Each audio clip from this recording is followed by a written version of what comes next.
Hello Brian, আজকে আমরা অর্ডের একটা প্রবলেম নিয়ে কথা বলবো, যেটা কি আমরা হেডার ফুডার যখন অ্যাড করি তখন আমরা শুধু চাই ফার্স্ট পেজে হেডার থাকুক এবং বাকিগুলোতে হেডার না থাকুক। কিন্তু এই অপশনটা আমরা হেডার ফুডার ট্যাবে পাই না, এখানে সেই অপশনগুলো নাই। তো আমি আপনাদেরকে দেখাচ্ছি কিভাবে এটা দ্রুত আমরা সেট আপ করতে পারি।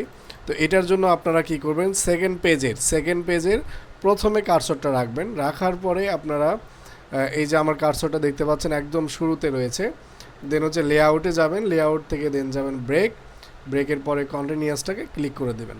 দেন আপনারা সেকেন্ড পেজের এই যে এই হেডারের মধ্যে ক্লিক করে অ্যাক্টিভ করে নেবেন। দেন এই যে লিঙ্ক টু প্রিভিয়াস, এইটাকে এখন সিলেক্ট অবস্থায় আছে, আপনি এখানে চেক করে আনচেক করে নেবেন। দেন আপনারা কি করবেন, এখান থেকে সিম্পলি এটাকে ডিলিট করে দিবেন। তারপর দেখেন আপনাদের বাকি পেজগুলো থেকে হেডার ফুডার চলে গেছে, শুধু আমাদের ফ্রন্ট পেজে হেডার ফুডারটা রয়েছে।